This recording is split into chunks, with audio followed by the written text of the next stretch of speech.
여러분 안녕하십니까. 뉴스와이드 시작하겠습니다. 검찰이 윤석열 전 대통령 사저에 대해서 처음으로 압수수색에 나섰습니다. 사저 역시 경호구역이긴 하지만 한남동 관저처럼 군사상 혹은 직무상 비밀을 요하는 장소는 아닌 걸로 해석이 됩니다. 그러니까 거부할 법적 근거가 딱히 없다는 얘기입니다. 검찰은 압수수색 대상을 건진법사 전선배 씨의 청탁금지법 위반 혐의 관련이라고 밝혔습니다. 그동안 제기됐던 윤 전 대통령 부부와의 친분을 이용해 각종 이건에 개입했다는 의혹을 살펴보기 위해서입니다. 검찰은 전 씨와 윤 전 대통령 부부 사이 관계를 입증할 만한 자료를 확보하는 데 주력할 것으로 보입니다. 오늘 오전 압수수색 영상 보시고요. 바로 이 내용으로 시작하도록 하겠습니다.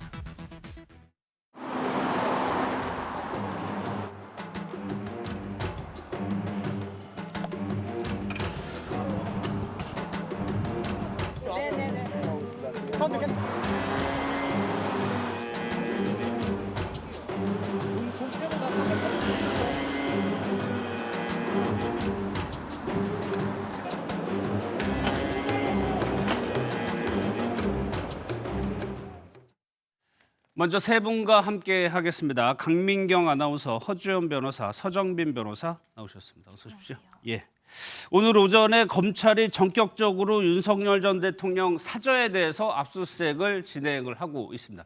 그 이후에 어떻게 진행되고 있는지에 대한 소식은 아직까지는 없는 상황인데, 강민경 아나운서, 지지자들 영상 보니까 지지자들이 몇몇이 사저 앞으로 갔습니다. 네. 조금 소란스러웠던 것 같아요. 네, 맞습니다. 오늘 오전 압수수색 소식이 알려지자 예. 지지자들이 윤 전 대통령의 사저 아크로비스타 앞에 속속들이 모여든 건데요. 오전 10시 기준으로 한 10여 명이었고요. 그 보수 유튜버들이 라이브 방송을 하면서 지금 당장 윤석열 전 대통령의 집 앞에 모이자, 뭐 이런 라이브 방송도 진행을 하면서 예. 조금 더 몰려든 것 같습니다. 이 지지자들은 압수수색을 즉각 중단하라, 검찰은 귀가하라 등을 외치면서 굉장히 강하게 반발하는 모습을 보였다고 하는데요. 예. 특히 뭐 집회를 준비하는 것처럼 현수막과 스피커를 이제 차량에서 꺼내면서 준비를 하는 그런 지지자도 있었고요. 예. 압수수색 차량이 못 지나가게 들어 누워서 막자, 이런 지지자들도 있어서 좀 소란이 있었던 걸로 보입니다. 예. 그래서 경찰은 경비를 강화했고요. 이 입구 앞에 안내 줄도 설치를 하고 그러는 등 굉장히 많은 조치를 취한 것으로 보이는데, 이 아크로비스타에 사는 같은 주민들은 그래서 오늘 오전부터 좀 많은 불편을 겪은 것으로 보입니다. 예. 관저 압수수색 들어갔을 때 비교하면 뭐 상당히 적은 숫자입니다. 근데 관저에서는 번번이 실패를 한 이유가 당시에는 현직 대통령이기도 했고요. 지금은 파면된 전직 대통령이기 때문에 윤 전 대통령 입장에서 경호원이나 막을 이유가 별로 없는 거죠. 그렇습니다. 더 이상 이 전직 대통령의 신분이라는 것은 현직 대통령으로 누릴 수 있는 여러 가지 특권을 방패처럼 활용하기가 어려워진 상황이다, 이렇게 말씀을 드려야 될 것 같습니다. 예. 그러니까 이 사저가 경호구역으로서 여전히 전직 대통령의 예우 차원에서 경호를 받고 있는 상황이기는 하지만, 기존의 한남동 사저처럼 형사소송법에서 상정하고 있는 공무상 또는 직무상 비밀을 요하는 장소에 해당이 되지 않기 때문에 예. 책임자의 불승인 사유 같은 것들은 더 이상 역할을 할 수가 없다는 겁니다. 그렇기 때문에 지난 4월에 파면된 이후 첫 압수수색이 오늘 실시가 될 때 그 어떠한 카드도 내밀지 못하면서 압수수색을 막을 수가 없었던 그런 상황으로 보입니다. 예.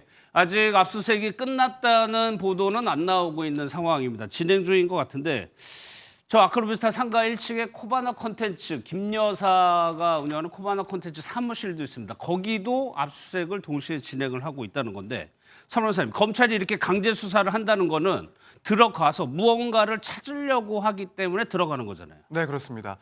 지금 이제 최근 보도에 의하면은 통일교회 이제 2인자로 불렸던 윤영호 당시 본부장이 예. 윤석열 대통령이 후보 당선인 시절에 만남을 가졌었다. 그리고 이후에는 이 건진법사라고 알려진 이 전성배 씨를 통해서 김건희 여사의 선물 명목으로 6천만 원 상당의 다이아몬드 목걸이와 목걸이. 또 명품 가방 등을 전달했다, 이런 정황들이 이제 확인되었다라고 알려지고 있습니다. 예. 이러한 정황들은 이제 건진법사 전성배 씨에 대해서 이 수사가 진행이 되면서 그 휴대전화에 대해 포렌식을 진행하다가 확인이 된 그런 정황입니다.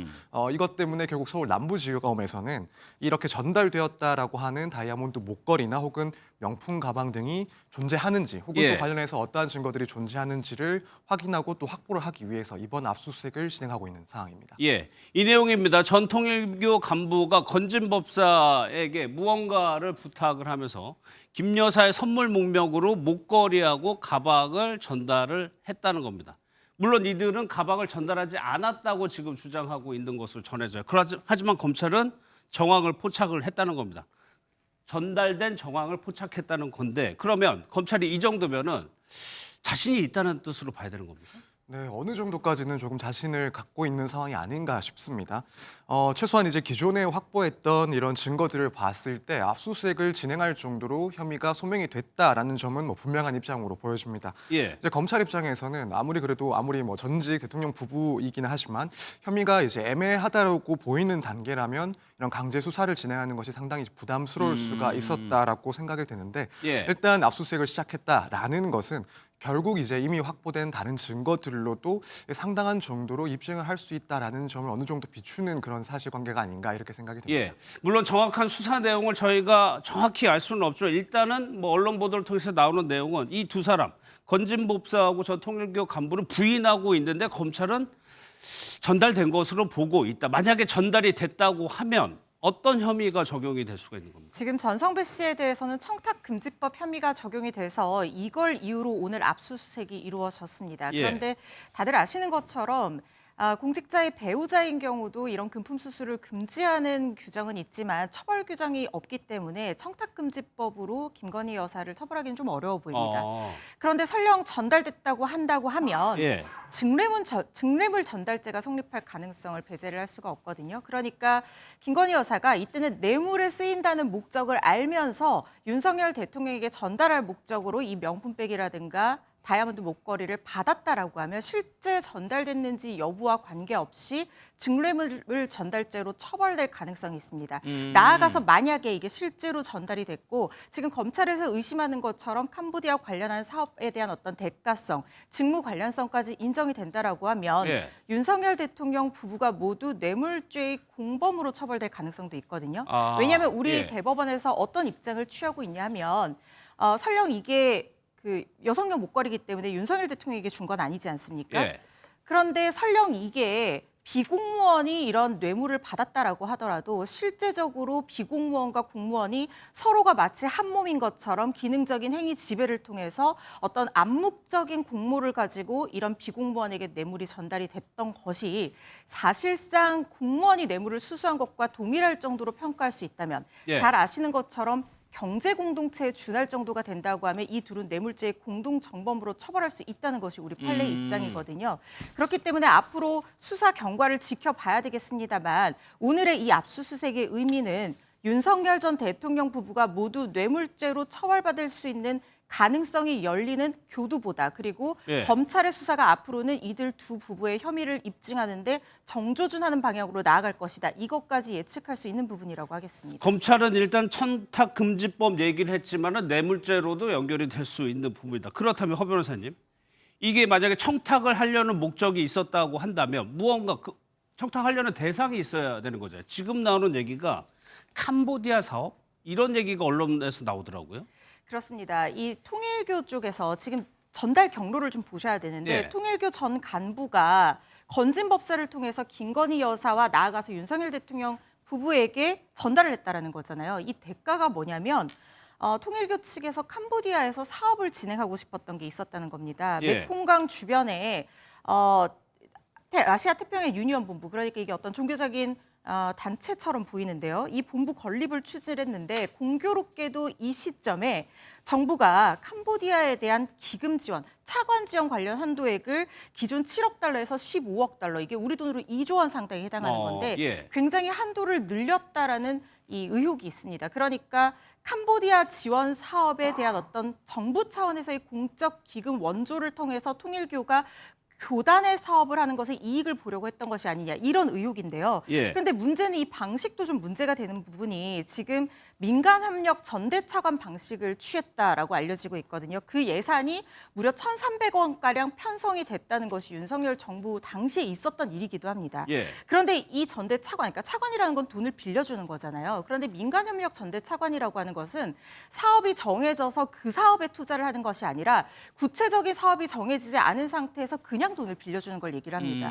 그래서 이걸 빌려줄 때는 현지 정부의 지불 보증이라든가 이런 것들 상당히 까다롭게 보는데 이런 절차 없이 갑작스럽게 예산이 어마어마하게 편성이 됐다는 거예요. 예. 이 연결 관계가 결국에는 전달된 금품과 관련이 있는 것이 아니냐. 이게 검찰이 보고 있는 부분입니다. 현재는 의혹 수준이기 때문에 자세한 뭐 수사 내용을 봐야 되겠지만 당시에 서정민 변호사님, 캄보디아 푸놈펜에 김건희 여사가 방문을 했을 때 찍었던 사진 두고 당시 야권에서 문제 제기를 많이 하긴 했었어요. 네, 그렇습니다. 이제 2022년 11월에 윤 전 대통령 부부가 캄보디아에 순방을 갔었는데 예. 이제 김건희 여사가 당시에 정해져 있는 그런 영부인의 공식 일정을 참석을 한 게 아니라 현지 병원이라든가 혹은 가정 등을 방문을 하면서 특히 이제 찍었던 사진, 그러니까 심장병을 앓고 있는 그런 아이와 함께 사진을 찍었던 그 사진이 문제가 됐었습니다. 예. 당시 이제 유명 배우인 오드리 헵번을 따라해서 연출한 사진을 찍은 것이다라는 그런 비판들이 많이 있었는데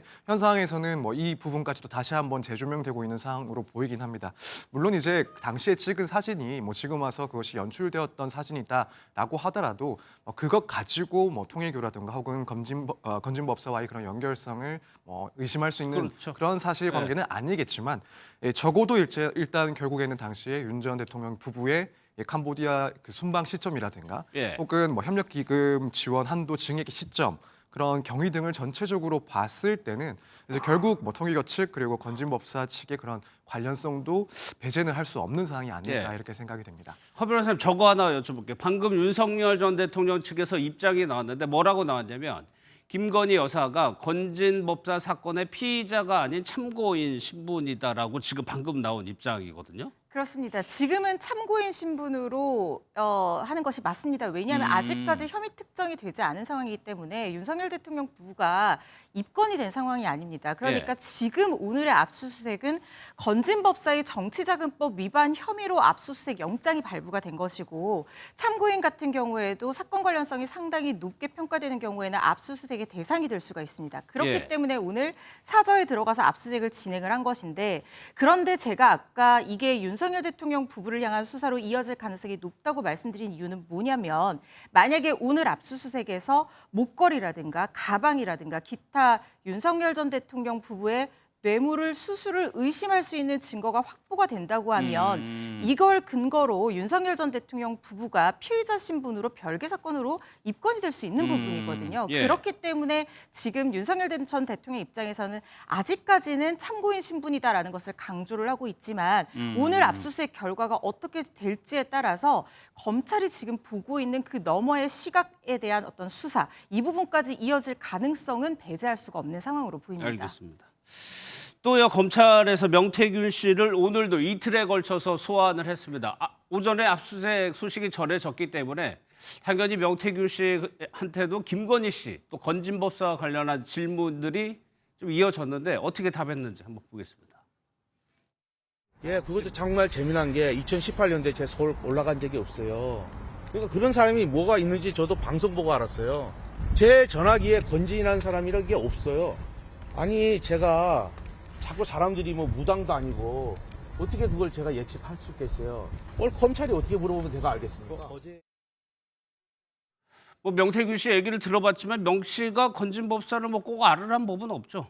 예. 그렇습니다. 뭐 일단은 이 부분은 사실상 뭐 알았든 몰랐든 각자의 어떤 행위에 대해서 수사가 진행이 별개 사건이니까. 그렇죠. 되어 가야 되는 부분이지만 저는 저 말에 대한 어떤 신빙성이 좀 떨어진다라고 개인적으로 보고 있는 그래요? 것이 예. 이미 나온 녹취가 있습니다. 그러니까 지금 이 명태균 씨는 뉴스를 보고 건진법사의 존재를 알았다. 2018년에 서울에 올라간 적도 없다라고 얘기를 하고 있지만 예. 김영선 전 의원 공천과 관련해서 명태균 씨가 통화를 하면서 김영선 전 의원 공천에 개입해서 연결해준 사람이 난데 그 사람은 건진법사가 이걸 역할을 한 줄 알고 있더라라고 하면서 화를 내는 녹취가 공개가 된 적이 있습니다. 그렇기 예. 때문에 존재를 아예 몰랐다고 보기에는 좀 석연찮은 부분이 있고 특히 지금 관계자들 얘기로는 물론 이건 의혹이기는 합니다만 명태균 씨는 경남의 브로커다. 그리고 전성배 씨는 중앙의 브로커다. 이런 식으로 얘기들이 오고 갔던 정황들이 관계자들의 증언으로 나오고 있거든요. 다만 예. 지금 모르는 척하는 이유는 제가 추측하기로는요. 서로가 서로의 존재에 대해서 알고 어떤 얘기를 했는지에 대해서 얘기를 한다라고 하면 명태균 씨가 먼저 얘기를 한다고 하면 전성배 씨도 명태균 씨를 모르지 않겠죠. 그렇다고 예. 하면 서로에게 불리한 증언을 하게 될 가능성이 있습니다. 그렇기 때문에 지금 모른다는 입장을 표명하고 있는 것이 아닌가 저는 이렇게 보고 있습니다. 예. 명태균 씨 관련해서 검찰이 조사하는 거, 김 여사 관련해서 하는 거는 그러니까 공천 개입 의혹입니다. 다른 혐의예요. 네, 그렇습니다. 이제 결국에는 명태균 씨의 조사를 통해서 이제 김건희 여사가 이제 과거에 그런 선거들에 있어서 공천 개입을 했는지 여부, 특히 이제 결국 2022년 국회의원 재보궐 선거부터 해서 최근 2024년 국회의원 선거까지 김건희 여사가 이 공천 개입을 했는지 여부에 대해서 아무래도 조사가 이어질 것으로 보입니다. 예. 그래서 이제 어제 명태균 씨가 또 기자들 앞에서 오늘 조사가 일찍 마무리되면 내일 김 여사와 관련된 그런 질문들도 있을 수 있다 이런 식으로 이야기를 했습니다. 예. 그래서 결국에는 지금 피의자 신분으로 조사를 받고 있는 당사자 입장에서는 지금까지 조사 과정 그리고 질문 내용들을 봤을 때 이제 곧 김건희 여사에 대한 그 공천 개입 의혹과 관련된 질문들이 나올 만한 그런 수순이 됐다라는 판단을 하고 있는 것으로 보입니다. 그래서 예.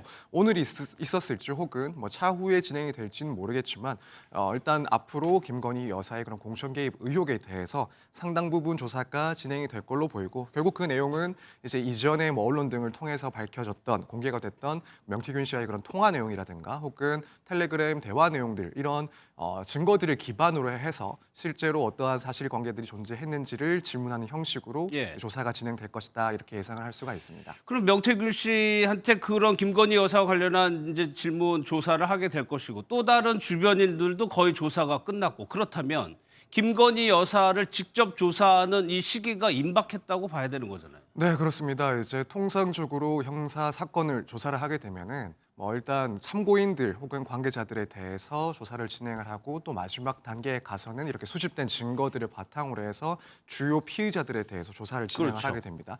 아무래도 지금 이 공천 개입 의혹에서 한 축은 당연히 명태균 씨고 또 나머지 큰 한 축은 김건희 여사기 때문에 이제 다른 관련자들에 대한 조사도 어느 정도 다 완료가 된 만큼 결국에는 이제 김건희 여사에 대한 조사도 진행이 될 것이라고 충분히 볼 수가 있고 이제 그 진행 방식도 이전과 같이 그런 서면 조사 방식이 아니라 실제로 대면 조사 방식으로 진행을 할 것으로 보여지고 있습니다. 지금 밝혀진 내용에 의하면 일단 검찰 측에서는 김건희 여사에게 대면 조사를 요청을 했다가 김건희 여사 측에서는 이제 서면 조사를 또 요구를 했다라고 합니다. 예. 하지만 검찰 측에서는 조사할 내용이 많기 때문에 서면 조사로는 진행할 수가 없고 결국에는 소환을 통해서 대면을 한 상태에서 조사를 진행할 것이다라는 입장이 지금 나오고 있는 상황입니다. 그래서 예. 시기적으로는 아직까지 예측하기는 어렵지만 조만간 이 소환 조사도 이루어지지 않을까 이렇게 보여집니다. 그러니까 그 방식이 지금 압수수색도 마찬가지지만 지금도 이제 전직 대통령의 부인인 신분이기 때문에 예전처럼 별도의 장소라든가 서면이라든가 이런 방식을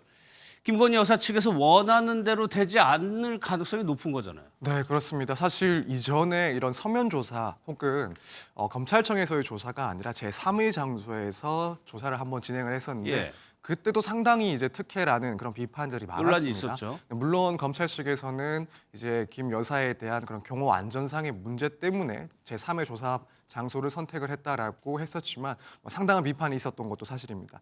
하지만 지금에는 결국에는 자연인 신분이기 때문에 이런 방식으로 서면 조사라든가 혹은 다른 곳에서 조사를 진행하는 것은 이제 더 이상 검찰이 선택할 수 있는 방법이 아닌 것 같고 예. 그것을 지금 생각하고 있지는 않을 것으로 보입니다. 따라서 앞으로 진행 과정은 결국에는 일반적인 그런 형사 사건의 참고인이나 혹은 피의자처럼 물론 일종의 경호는 분명히 이루어지긴 하겠지만 예. 그 장소나 방식 면에서는 일반적인 그런 사건과 큰 차이가 없이 진행될 것이다 이렇게 보여지는 상황입니다. 알겠습니다.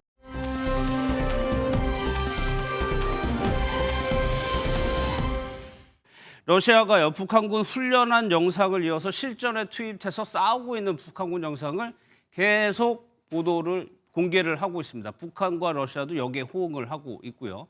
영상을 좀 먼저 보도록 하겠습니다.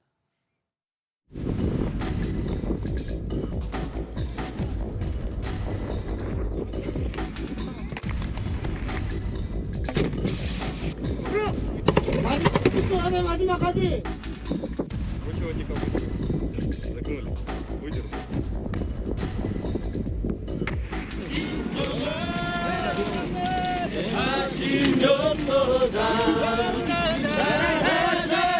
조약이 제4조 발동에 해당된다는 분석과 판단에 근거하여 우리 무력의 참전을 결정하고 러시아 측에 통보하시었으며 앞서 북한과 러시아는 저 파병 사실 자체를 숨겨왔습니다. 이제는 그런데 영상을 공개하면서 아예 그냥 국제사회에 대놓고 얘기를 하고 있는 건데 저 영상에 어떤 내용들이 담겨 있어요? 네, 맞습니다. 지금 공개된 영상은 2개가 있는데요. 먼저 볼 영상은 이 쿠르스크 탈환 작전이라면서 실제 교전 영상을 공개를 했습니다. 예. 러시아군과 북한군이 함께 시가전을 벌이는 모습과 함께 이제 러시아군이 다 이겼다라고 하면서 러시아 국기를 펄럭이면 옆에서 북한군도 소련 옛 국기를 같이 이제 흔드는 모습도 있고요. 예. 그렇게 이제 승리의 기쁨을 나누는 모습도 있습니다. 러시아군이 건물에 먼저 깃발을 꼽아 놓자 옆에서 북한군도 그 옛 소련을 상징하는 낫과 망치가 그려진 이 붉은 깃발을 이 건물 옆에 같이 꽂는 모습도 보이고요. 예. 또 우크라이나군에게 노획한 이 전차를 둘러싸고 같이 연구를 하는 모습도 보이고 있고요. 그래요? 네, 추모 벽에 헌화를 하는 모습까지 담긴 이 64초짜리 영상을 공개를 했는데요. 예. 이 영상을 공개하기 전날에 이제 연습하는 훈련 영상도 영상. 네, 훈련 예. 영상도 공개를 했었습니다. 이 북한이 소총으로 실탄 사격을 하는 영상과 또 로켓포 사용하는 영상, 그리고 러시아 군인이 수류탄을 던지자 이제 그걸 보고 배워서 따라하는 영상, 그리고 군가를 부르면서 이동하는 영상, 이런 것들이 예. 같이 공개가 됐었습니다. 저런 북한군 참전에 대해서 오늘 국회 정보위에서 국정원의 보고가 있었습니다. 사상자가 꽤 많다고는 하지만 저렇게 또 공개를 하는 이유에 대해서 저희가 전문가의 의견을 들어봤습니다. 같이 한번 듣겠습니다. 현재까지 북한 파병군 사상자는 4,700여 명으로 추산이 되고 있습니다. 북한이 파병 공식화 문건을 통해서 추가 지원을 과거에 시사한 데다가 특수전 병력 훈련도 강화하고 있기 때문에 3차 파병 가능성을 완전히 배제할 수는 없다고 합니다. 북한군은 초반에 미숙함이 줄어들고 무인기 등 신형 무기, 장비 사용에 익숙해지면서 전투력이 상당히 향상된 것으로 북한과 러시아가 파병을 인정한 것은 오는 5월 9일에 그 러시아가 그들이 말하는 전승절에서 러시아 우크라이나 전쟁의 승리를 선포하기 위한 핵심 작업이다라고 판단이 되고요. 여러 가지 훈련들의 장면들을 공개함으로써 북한과 러시아 간의 밀접한 군사적 협력이 있음을 다시 한번 확인해 준다라고 판단이 됩니다.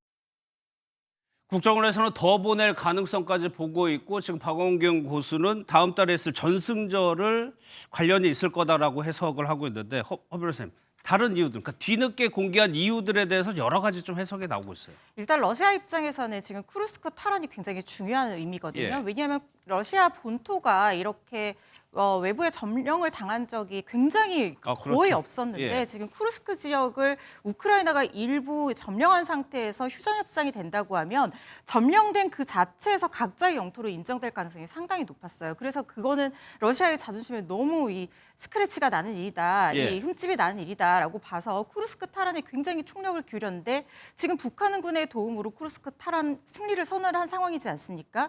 그런데 휴전 협상이 지금 교착 상태였단 말이죠. 그렇다고 하면 쿠르스크의 승리를 선언한 이 시점에서 빨리 다시 한번 협상을 재개를 하면서 미국과의 협상을 좀 강하게 밀어붙여야 될 필요성이 생긴 거예요. 예. 그런데 만약에 북한군 파병이라든가 인권 문제에 대해서 만약에 미국 쪽에서 문제를 걸고 넘어진다고 하면 이걸 공식적으로 인정을 하고 가는 것이 오히려 이 협상의 무대를 다시 열고 계속해서 협상을 이어나갈 만한 어떤 단계를 마련하는 데 러시아가 더 도움이 된다라고 판단을 해서 이걸 예. 공개를 했을 가능성이 있어 보이고 북한 입장에서는 청구서를 내밀 때가 된 거죠. 왜냐하면 지금 북한이 포괄적 전략적 동반자 관계를 맺으면서 이 공식적으로는 인정을 하지 않았지만 계속해서 군사 지원을 하고 있던 데다가 지금 러시아의 건설 부분에 노동자가 상당히 부족한 상황이고 앞으로 만약에 종전협상이 까지 이어지지 않고 계속해서 추가적인 파병이 필요하다고 하면 예. 북한의 도움을 받을 수밖에 없는 상황에서 계속해서 아무런 인정 없이 계속해서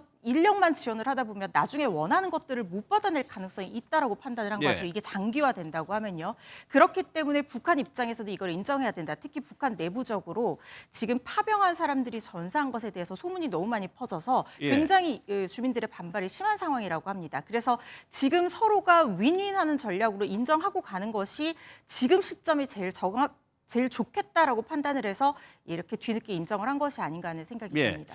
허 변호사님 얘기대로 무언가를 북한이 얻어야 될 시점이 왔다는 건데 지금요 윤 전 대통령 사저에 대한 압수수색이 오전에 들어갔었는데 이제 종료가 됐다고 합니다. 그러면은 한 6시간 정도 걸린 겁니다. 코바나 콘텐츠를 비롯해서 윤 전 대통령이 살고 있는 집 현재까지는 2곳에 대해서 검찰이 압수수색을 한 것으로 지금 전해지고 있는데 6시간 만에 종료가 됐다고 합니다. 예. 성과가 있었는지 모르겠네요.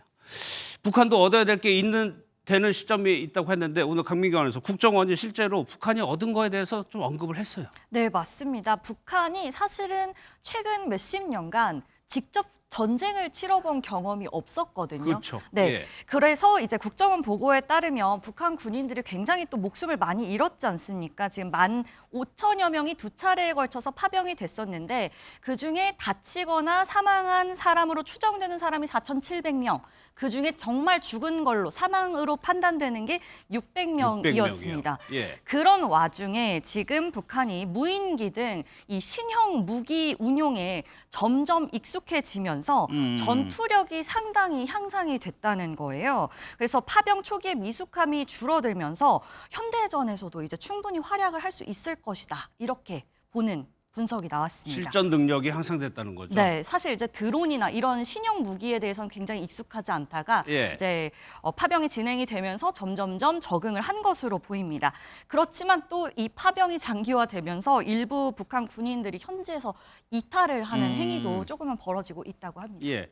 초반에는 드론 같은 것에 이제 북한군이 적응을 못 하고 있다. 이제는 적응해서 현대전에 그 기술들을 습득을 하고 있다는 점이 좀 우려스러운 대목이긴 합니다.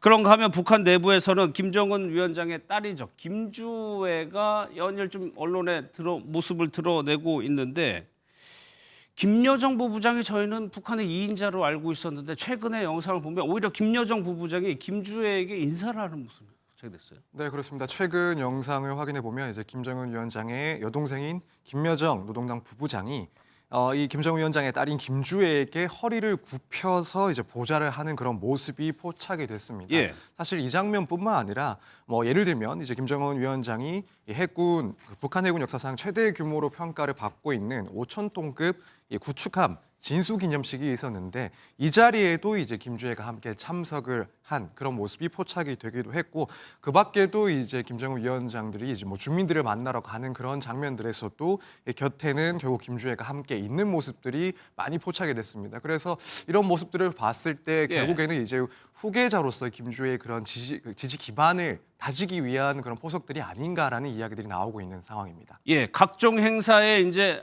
김정은 위원장과 함께 이제 딸이 참석을 하는 건데 이 사진을 보시면은 여기가 김여정 부부장입니다. 이 사진만 보더라도 김여정 부부장이 안내를 하고 있는 듯한 모습이 보이죠. 또 하나 허 변호사님, 리설주 부인이죠. 리설주도 모습이 잘 안 보여요. 그렇습니다. 지금 1년 4개월 넘게 공식 석상에 리설주 여사가 모습을 보이지 않고 있는 상황입니다. 그런데 오히려 대신에 김주애의 노출은 굉장히 잦아졌어요. 얼마 전에 평양판 뉴타운 공사, 그러니까 평양에 주택을 많이 건설해서 공급하겠다는 5단계 계획을 지금 북한에서 실시를 하고 있는데 거기 그 착공식에도 김주애가 모습을 드러내고 특히 또 주목되는 부분이 뭐냐면 외모로도 굉장히 성숙하게 키도 많이 컸다. 사실상 김정은과 키가 비슷하다. 이런 얘기들도 그러네요. 관심을 받고 예. 있고 지금 보시는 것처럼 머리 모양이라든가 의상이 상당히 성숙하고 리설주 여사를 연상시키니까 이 사실상 영부인 역할을 대신하고 있는 게 아니냐 이런 분석도 나오고 있거든요. 근데 예. 저는 한 2가지 정도 포석이 있다고 봅니다. 첫 번째는 일단은 지금 김정은이 굉장히 추구하고자 하는 것이 뭐냐면 외부에 북한을 정상국가처럼 보이고 싶어 합니다. 그래서 리설주 여사를 동행하는 모습을 굉장히 많이 보였는데 최근에 어떤 김주애를 많이 등장시키는 이유는 김주애가 가진 어떤 아이로서의 이미지 그리고 부드러운 모습 모습들, 아버지로서 자상한 모습 이런 것들을 강조하면서 정상적인 가정을 이루고 있고 우리는 이렇게 온전한 어떤 북한 전체도 하나의 정상적인 국가이다. 이런 예. 것들을 이미지화하기 위해서 이런 모습 보여준다는 생각이 들고 두 번째는 후계자가 김주애가 아닐 가능성이 저는 상당히 높다고 보고 있거든요. 예. 왜냐하면 진짜 백두혈통을 숨겨놓고 오히려 김주애를 전면에 많이 내세움으로써 사실 김주애가 좀 비판받는 부분도 있습니다. 북한 내부 주민들 사이에서 약간의 어떤 상대적인 박탈감을 느끼게 한다는 얘기들도 있거든요. 예. 그런데 실제 후계자를 공개해서 벌써부터 그런 이미지를 줬다가는 오히려 마이너스가 될 확률이 있습니다. 그래서 김주애를 내세워서 정상적인 국가 이미지를 가져오는 대신에 어떤 비난의 모습이나 이런 것들은 김주애가 받게 하고 진짜 백두혈통으로서의 어떤 진짜 후계자는 아직까지 가리는 그런 예. 효과까지도 노리고 있는 것이 아닌가 하는 생각이 듭니다.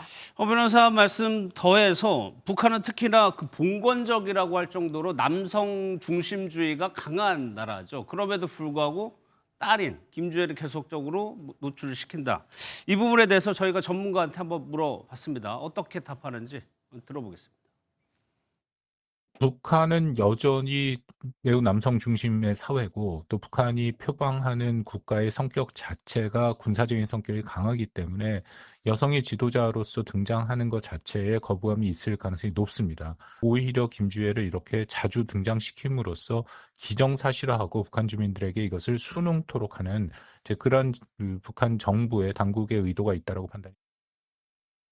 그러니까 서 변호사님, 여전히 북한 내부에서는 좀 불편하게 볼 수도 있다는 얘기거든요. 네, 그렇습니다. 이제 방금 그런 전문가의 말씀처럼 북한은 이제 마치 수십 년 전에 우리나라의 모습처럼 이제 상당히 가부장적인 그런 심하죠. 네, 그런 예. 의식이 심하다라고 하기 때문에 그렇다면 이제 차후의 후계자가 될 수도 있는 이 지금 김주애 같은 경우에는 아무래도 주민들에게는 커다란 신망을 얻기에는 조금 힘들 수도 있는 그리고 반발심이 있을 수도 있는 그런 상황이라고 보여집니다.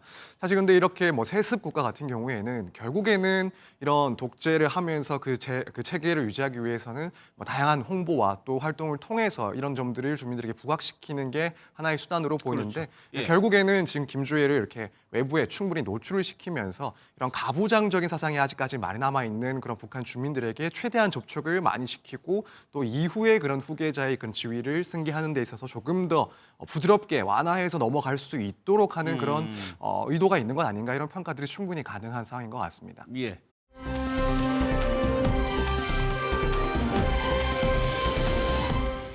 백종원 대표 관련 소식이 또 들어왔는데 이번에는 경찰 조사를 받는다고 하던데 이거는 왜 그런 거예요? 네, 맞습니다. 지금까지 휩싸인 논란이 한두 개가 많았죠. 아닌데 예. 이 백종원 대표가 경찰 조사까지 받게 됐습니다. 어떻게 된 거냐면 이 더본 코리아 지역 축제에 굉장히 참여를 많이 했었잖아요. 또 그 지역 축제에서 벌어진 일입니다. 2023년에서 2024년 사이에 있었던 지역 축제들에서 이 백종원 씨의 더본 코리아가 바베큐 구이를 하는 이 조리 기구를 예. 산업용을 사용해 놓고 마치 식품용을 사용한 것처럼 오해하게 만들었다는 의혹인데요.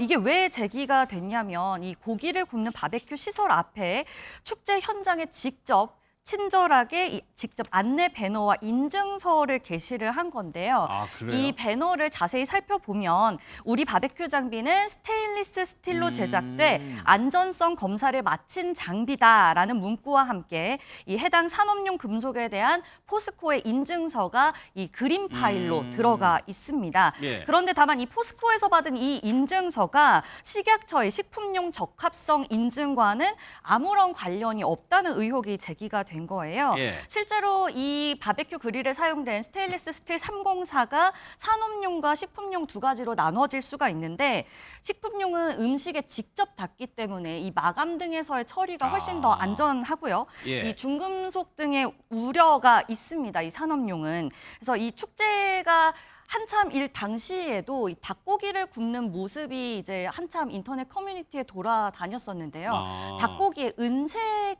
그 페인트 칠이 조금 벗겨진 것으로 보이는 예. 그런 사진이 돌면서 일부 누리꾼들의 우려를 사기도 했었습니다. 네, 이 표시. 네. 이번에 처음으로 산업용이랑 이 식품용 조리기구가 있는지를 처음 알았는데 만약에 선생님 저렇게 해가지고 근데 사실이 아니다라고 하면 문제가 될 수도 있겠어요. 그런데 이거를 좀 확인해 볼 필요가 있어 보이는데 예. 일단 경찰 수사를 통해서 이게 정말로 산업용인지 식품용인지 확인이 돼야 되고 만약에 이게 식품용이 아니라 산업용인데 이렇게 배너와 인증서까지 게시를 했다라고 하는 것은 표시광고법 위반 행위가 될 수 있습니다. 왜냐하면 소비자로 하여금 표시에 대해서 혼동, 오인하게 할 수 있는 그런 표시를 썼다라고 하면 이건 처벌 대상이 될 수 있는 부분이거든요. 예. 그런데 문제는 본인이 그러니까 이 더본코리아 측에서 너무나 친절하게도 인증서까지 게시를 하면서 안전하다라고 얘기를 했단 말이죠. 그렇다고 예. 하면 소비자들은 이것이 당연히 식품용으로서도 안전할 수 있겠구나라고 생각할 수밖에 없는 부분이고 이게 바로 오인을 자아내는 부분이라는 생각이 들거든요. 이렇게 회사 측에서 배너를 게시하고 인증서까지 게시를 한 것이 만약에 이게 식품용이 아니다라고 한다면 예. 오히려 자승자박이 될 수 있는 상황으로 그 보입니다. 부분을 확인하겠죠 경찰이. 뭐 강빙원에서 뭐 할 얘기 있었어요? 아닙니다. 네. 그러면 선생님 이거에 적용하는 법 뭐 혐의도 있겠네요. 네, 제목도? 그렇습니다. 이제 예. 표시광고법에서 규정을 두고 있습니다. 이 규정에 의하면은 이제 소비자를 속이거나 혹은 소비자가 오인할 우려가 있는 뭐 거짓, 과장 그리고 기만적인 표시 등을 할 경우에 그리고 이것이 공정한 거래 질서를 해칠 우려가 있을 경우에는 처벌하는 규정을 두고 있고 이제 2년 이하의 징역 또는 1억 5천만 원 이하의 벌금에 처하도록 규정을 하고 있습니다. 그리고 예.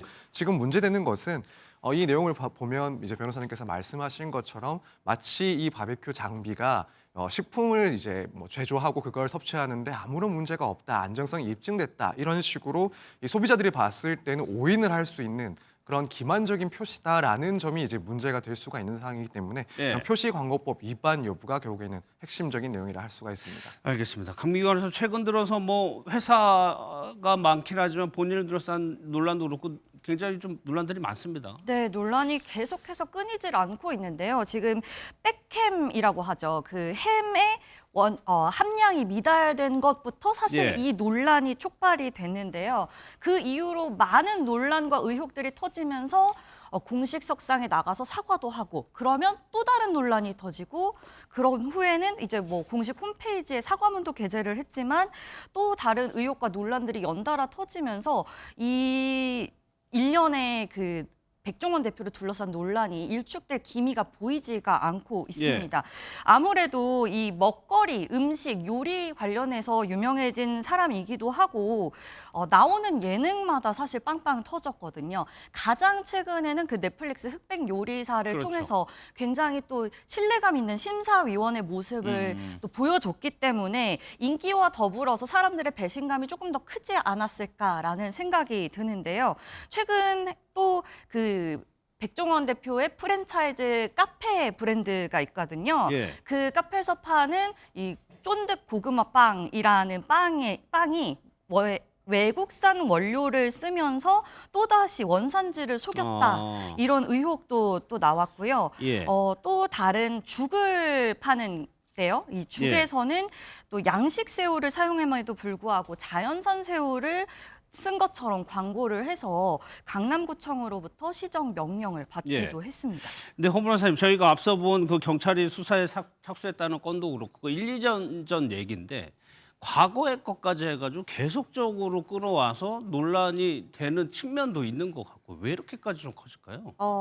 어떤 누리꾼이 이렇게 표현을 하더라고요. 백종원 대표가 마치 가족에게는 잘하지 못하면서 밖에 나가서 다른 사람들한테 봉사활동하고 챙겨주고 이러는 가장의 모습 같다. 이런 얘기를 하더라고요. 예. 저는 백종원 대표의 논란이 커지게 된 계기가 상장과 관련이 있다라고 보고 있습니다. 상장이요? 최근에 지금 더본코리아가 상장을 하는 과정에서 굉장히 무리하게 몸집 불리기를 하고 브랜드들을 어떤 내실을 기한다기보다는 양적인 성장에만 집중을 했던 것이 아닌가. 그래서 사실 직영으로 관리하는 것도 몇 개 되지 않거든요. 그러니까 다들 프랜차이즈로 여러 개 가맹점만 늘리고 그래서 외적인 어떤 팽창은 있었지만 실질적으로 각종 프랜차이즈들을 관리한다라든가 이런 것에 대해서는 백종원 대표가 좀 신경 쓸 여력이 없었던 것이 아닌가. 예. 그러다 보니까 사실상 파묘하듯이 하나하나 예전에 있는 것까지 계속 나오는 것이 아닌가 하는 생각이 들고 특히 누리꾼 누리꾼들이 나서서 예전 것까지 이렇게 찾아오는 데는 평소 백종원 대표가 갖고 있는 어떤 이미지에 대한 배신감, 이것도 한몫했다는 생각이 들거든요. 예.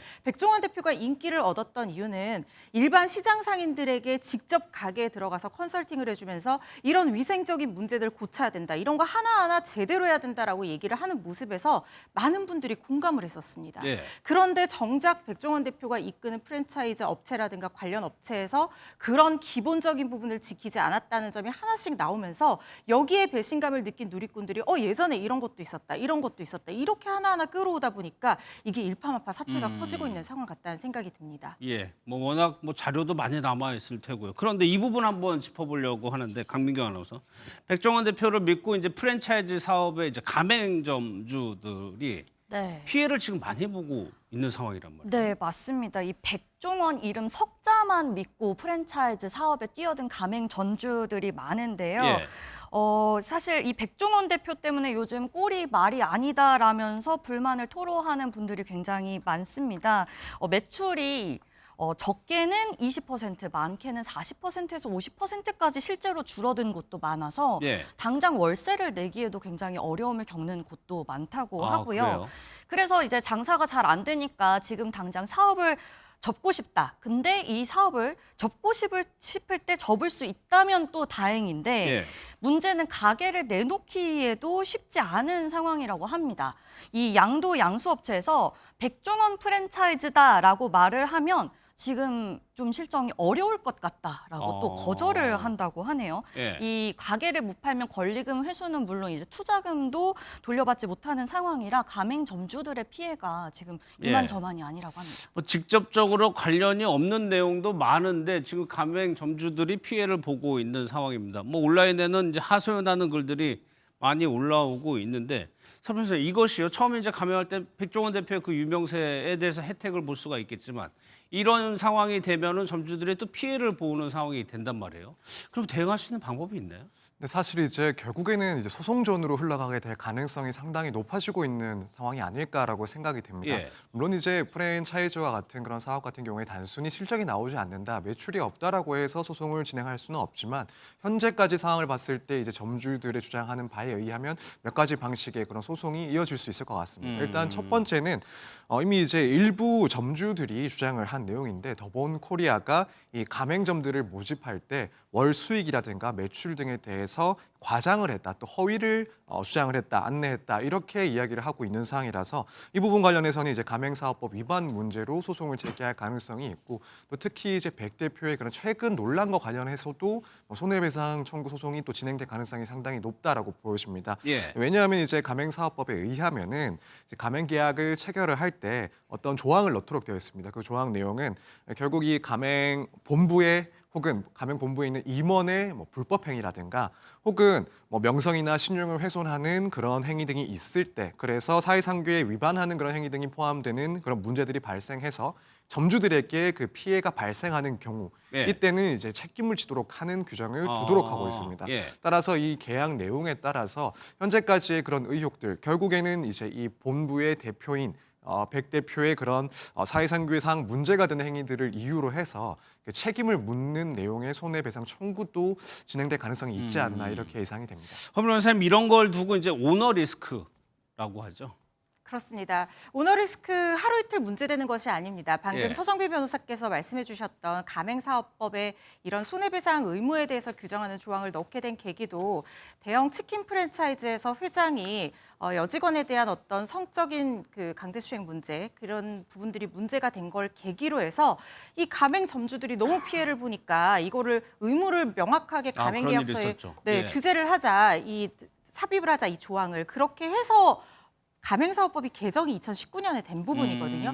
그런데 이 법의 실효성을 두고 또 논란이 있습니다. 왜냐하면 실제로 어떤 사례가 있었냐면요. 그 한 가수 그룹 그 빅뱅의 전 멤버 승리 씨가 라면 프랜차이즈를 운영을 했었는데 예. 그 승리 씨의 어떤 버닝썬 게이트 관련한 어떤 리스크들 그리고 무려 9개의 혐의로 유죄 확정이 되면서 가맹점주들이 엄청난 피해를 봤거든요. 예. 그때 당시에 이 규정을 근거로 가맹점주들이 손해배상 청구 소송을 제기했는데 여기서 패소를 했습니다. 아, 그랬어요? 그렇습니다. 오. 왜 패소를 했냐면요.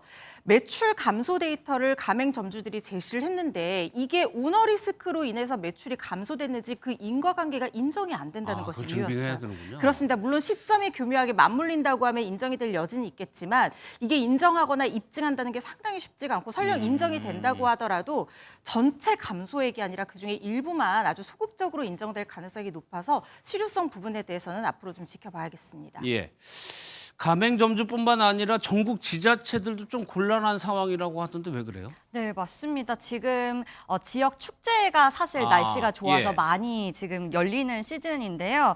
대표적으로 지금 전북 남원시의 상황이 그렇습니다. 예. 남원 하면 가장 먼저 떠오르는 축제가 있죠. 어떤 걸까요? 춘향. 네, 춘향제 맞습니다. 남원에서는 해마다 춘향제를 개최하고 있고요. 사실 축제가 오늘 시작이 됐습니다. 아, 그래요? 네, 지난해에 이어서 올해도 백종원 씨와 협업을 해서 춘향제 먹거리를 진행을 하는데요. 지역 지자체들이 축제를 홍보하는 방법에는 많은 방법들이 있지만 그중에 가장 좋은 방법이 유명 인사들을 초대해서 이제 축제의 인지도도 알리고 그렇죠. 네, 화제가 방문객들의 되니까. 네, 예. 화제를 만들어내는 게 가장 좋은 방법인데요. 또 지역 축제 하면 가장 또 관심을 끄는 게 먹거리 아니겠습니까? 그래서 실제로 백종원 씨는 지역 축제의 대여 중에 대여라고 불리고 있습니다. 손만 대면 그 지역 축제는 무조건 흥행한다, 성공한다 예. 이런 말이 있는데요. 춘향제도 작년에 그야말로 흥행 돌풍을 일으켰습니다. 예. 117만 명이 유치가 된 건데요. 그 전년도에 비해서 방문객이 3배가 늘어난 수치입니다. 예. 그런데 올해 1월부터 갖가지 구설에 휘말리면서 남원시의 고민이 깊어졌던 건데 실제로 국민신문고에 남원시 이 춘향제에 백종원 대표의 참여를 좀 막아달라. 이런 그래요? 민원까지 제기가 되면서 남원시의 고민이 굉장히 깊었을 것 같습니다. 이게 백종원 대표의 효과일 것 같은데 10,000원 이하 메뉴가 무려 130만 인분이 지난해 팔렸다는 거고 방문객도 100만 명이 넘습니다. 경제 효과를 해보니까 한 800억 원에 가까운 경제 효과가 나니까 지자체에서는 적극적으로 당연히 모시려고 했을 텐데 시작했다면 백종원 대표 여기에는 안 갔겠네요. 그러면? 네, 갔나요? 아무래도 논란을 의식해서인지 지난해에는 이 춘향제 모습을 드러냈었는데 예. 올해는 오늘 아직까지는 모습을 드러냈다는 소식은 전해져 오지 않고 있습니다. 예, 이런 지자체 행사, 전국 지역 축제에 대해서 백종원 대표가 좀 언급한 부분이 있었습니다. 얘기를 한번 들어보겠습니다. 지역에 여태까지 축제나 지역 사업에 많은 자본들이 투입됐었지만 성과들은 별로 없었잖아요. 저희가 이제 들어가면서 지자체와의 어떤 협업을 통해서 이 더본이랑 하면은 이렇게 안정되고 발전된 방향이라는 걸 확실하게 인식시켜주면서 작년, 금년 4건, 10건, 14건, 1,100개에서 1,700개, 작은 축제까지 1,700개인데 1,700개 중에 14개 한 게 싹쓸인가? 국민 세금이니까 잘 쓰는 저희가 그러니까 더 열심히 하는 거고 저희 잘하잖아 열심히 하고 세금 낸 돈이 다 여기 주머니로 와버리면 그거 잘못된 거죠. 물론 회사에 남는 건 있어요. 돈보다는 그래서 메뉴를 개발해보고 테스트해봤던 결과물을 저희가 갖고 있기 때문에 그거에 대한 수익을 바라봐요. 그러니까 세금으로 돈을 받는 거다 보니까 수익은 좀 크게 뭐 덜 쓰고 더 열심히 하려는 취지로 얘기를 하는데 좀 금액이 크긴 하더라고요. 그렇습니다. 금액이 굉장히 큰 게요. 지금 강원 인제에서는 유튜브 영상 2편을 제작하는데 무려 5억 5천만 원을 들였다고 합니다. 예. 그리고 전북 군산에서는 외식개발원 투자하는데 70억 원을 들였다라고 하고 남원에서 춘향제 협업하는데 2년간 10억 원을 투자를 했다고 하거든요.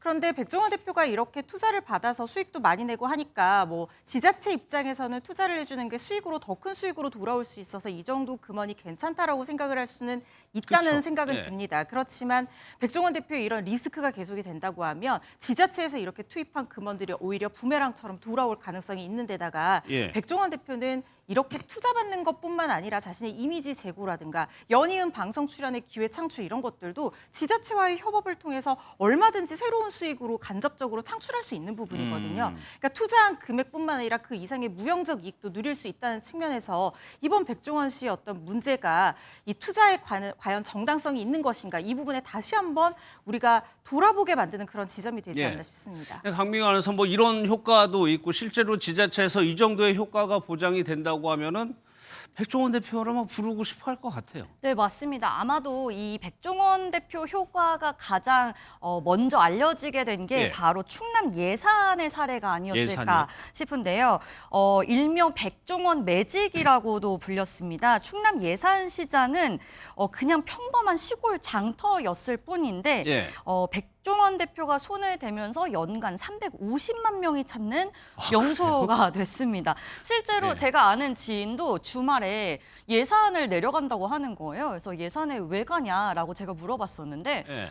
정말 순수하게 이 백종원 대표 이 장터 시장 가보려고 그 간다. 이유 때문에? 네라고 대답을 한 적이 있습니다. 예. 예산군이 그래서 2023년부터 백 대표와 함께 인근에 이제 곱창 특화 거리를 조성하기도 했고요. 맥주 페스티벌을 조성하기도 하면서 이 백 대표의 효과를 가장 먼저 누린 지자체가 아니었을까라는 생각이 들고요. 아까 앞서 말씀드린 대로 춘향제 같은 경우에도 정말 전년도 대비 엄청난 특수를 누렸기 때문에 올해도 그 많은 논란에도 불구하고 백 대표가 그대로 진행할 수밖에 없지 않았을까 이런 생각이 듭니다. 그런데 허 변호사님 이렇게 효과가 지역의 뭐 경제적 효과가 좋은데 지역 주민 상인들은 좀 반대한다고 하던데 그거는 왜 그런 거예요? 찬성하는 사람들도 있고 좋아하는 사람들도 있지만 임대료가 올라간다는 거예요. 우리가 흔히 젠트리피케이션이라고 하죠. 예, 이렇게 예. 사람들이 많이 찾고 유명해지고 워낙 백 대표 개인의 어떤 유명세에 수반해서 같이 지역의 명성도 올라가다 보니까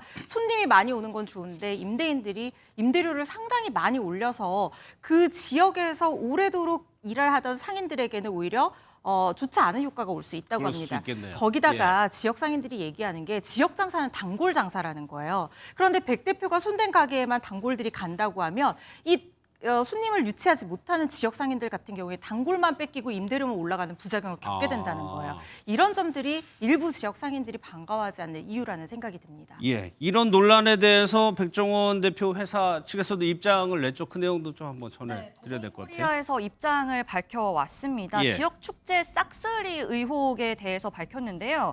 2023년부터 축제 사업을 본격화해서 현재까지 수주한 축제는 총 16건으로 매출은 약 41억 원이다. 예. 네, 그래서 보통 전국의 축제가 1,000건 이상이 이제 열리는데 그중에 16건, 1% 정도에 불과하다라고 일축을 했고요. 일부에서 언급한 91억 원의 매출은 외식 창업 컨설팅, 재래시장 활성화 등 다양한 지역 사업에 포괄한 수치다 이렇게 밝혔습니다. 그리고 앞서서 강원도 인제 영상에 대해서도 해명을 했었는데요. 2건을 제작하는데 5억 5천이 들었다는 이제 틀린 말이다라고 이제 반박을 하면서 실제 영상 제작에 사용된 금액은 1억 5천 뿐이고 예. 이 1억 5천도 사실 총 5개월간의 제작 기간 동안 16명의 전문 제작 인력이 투입이 됐고 또 해당 영상이 백종원 씨의 유튜브 650만 명이 구독하고 있는 유튜브에 올라가는 등 이 광고 효과도 감안된 것이다라고 예. 설명을 했습니다. 그리고 한 가지 더 이제 군산 사례 같은 경우에도요. 군산시에서 예산 사례를 보고 먼저 협력을 요청을 한 것이다. 이렇게 또 해명을 해왔습니다. 그럼 허 변호사님 지금 계속적으로 논란이 이어지는 데 대해서 뭐 백종원 대표 회사도 그렇고 본인도 그렇고 점주들도 피해보고 있으니까 좀 어떻게 해야 될 거라고 보세요? 정말 진정성 있는 자성과 그리고 실제로 결과로 보여주는 개선이 있어야지만이 소비자들과 국민들이 설득될 것 같다는 생각이 듭니다. 예. 사실 처음에 논란이 하나씩 발생할 때만 하더라도 백종원 대표가 본인이 직접 나와서 인사를 하거나 사과를 하지는 않았었어요. 그런데 첫 주주총회를 앞두고 처음으로 모습을 드러내서 사과를 했었는데 그때도 이 단어 선택이 좀 문제가 됐었던 부분이 어떻게 보면 소소한 일이지만 소소한 일이라고 생각하지 않는다라고 했는데 이 소소한 일이라는 공개라는 것에 누리꾼들이 굉장히 저렇게 소소하다고 생각하면 안 된다라는 목소리를 내기도 했었거든요. 예. 그리고 나서 계속해서 일파만파 의혹이 커지고 있는데도 백종원 대표가 사람들 앞에 나서서 다시 한번 사과를 하는 모습을 보이지 않고 있는데 더본코리아가 사실 더본코리아로서 성장한 게 아니라 백종원 대표 개인에 상당히 기대어서 성장한 부분이 있지 않습니까? 그리고 국민 세금으로 이렇게 지역 축제에서 물론 잘한 역할도 많습니다만은 이렇게 문제가 되면 그동안의 어떤 성과마저도 바래지는 결과가 될 수 있습니다. 예. 백종원 대표가 다시 한번 진정성 있는 어떤 목소리를 내면서 실제로 이거를 백의종군에서 개선하겠다라고 약속을 했거든요. 그 부분에 대한 이행이 행동으로 보여져야지만 이번 사태에 대한 해결이 있을 거라는 생각이 듭니다. 알겠습니다.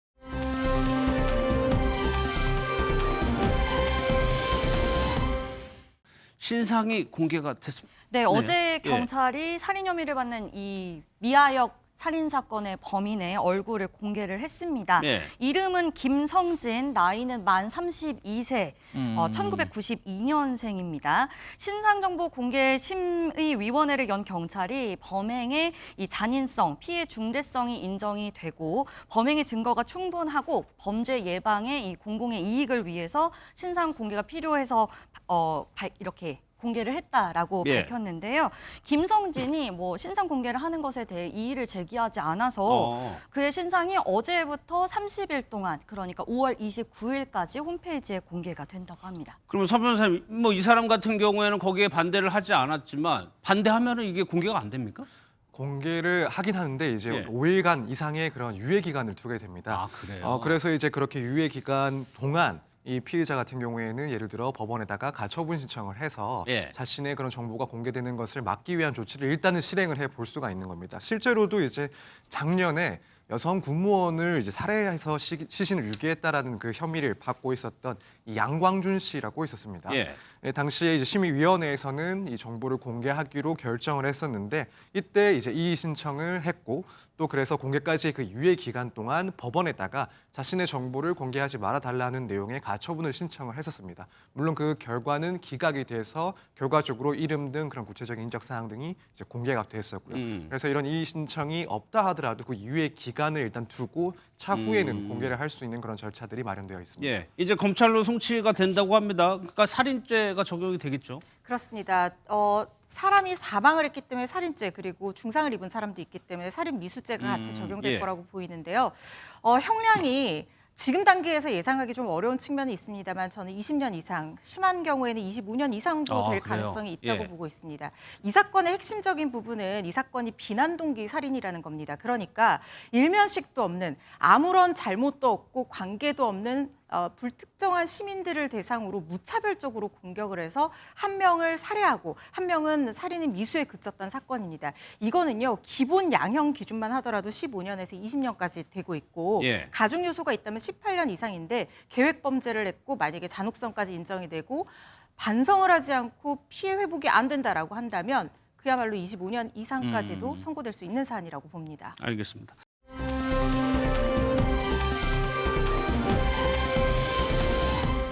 네, 어제 국민의힘에서 2명의 후보로 압축이 됐죠. 김문수 후보하고 한동수 후보입니다. 영상을 보고 본격적으로 이야기 시작하겠습니다. 윤석열 대통령을 찾아봐야 된다고 봐요. 찾아뵙고 정말 제가 인간적으로 못할 짓을 했습니다. 계엄은 아버지가 와도 막아야 되는 거예요. 윤석열 대통령께서 이 눈에 넣어도 아프지 않은 후배를 법무부 장관도 시켜드렸고 국민의힘 비상대책위원장도 시켜드렸고 제가 눈에 넣어도 아프지 않은 후배가 아닌지는 몇 년 됐잖아요. 저희는 뭐 누구라도 이재명 후보를 막을 수 있다면 우리는 그 누구와라도 손을 잡아야 된다. 김정은 이런 사람 빼고요. 한덕수 대행은 다른 많은 분들과 같이 보수의 중요한 자산이시죠. 경선 과정에서 8명 넘는 분들이 치열하게 1차전, 2차전, 3차전을 거쳐서 왔잖아요. 네. 그런 과정에서 갑자기 원샷 경선을 마지막에 결선을 앞두고 한다? 그걸 누가 상식적이라고 하겠습니까? 후보로 확정된 이후에 그 네. 후보 중심으로 많은 사람과 같이 가는 그런 과정을 거쳐야 할 겁니다. 네, 두 분 나오셨습니다. 정광재 국민의힘 대변인, 박원선 전 국회의원입니다. 어서 오십시오. 예. 보신 대로 두 명의 후보로 압축이 됐습니다. 노동운동가 출신의 김문수 후보하고 엘리트 검사 출신의 한동훈 후보 두 명으로 압축이 됐는데 저희가 바로 공통 질문을 한번 드려보겠습니다. 결국에 두 명 중에 한 명이 최종적으로 국민의힘 후보로 확정이 되는 건데 여러 가지 변수가 있을 것 같습니다. 저희가 변수들을 쭉 나열해 봤는데 정광재 대변인께서 보시기에는 뭐가 가장 크게 작용할 것 같으세요? 지금 반탄과 찬탄, 한덕수, 조직과 팬덤 요거를 변수로 하셨는데 저는 첫 번째 요인과 마지막 요인은 상수라고 생각합니다. 이미 정해진 상수이기 때문에 변수는 이 한덕수와 권한대행이 출마했을 때 단일화에 어떤 입장을 보일 것이냐. 아마 오늘 진행되는 그 마지막 TV 토론에서도 이 부분을 두고 두 후보 간의 의견이 어떻게 나뉘는지 이 부분에 많은 사람들이 집중하지 않을까 싶습니다.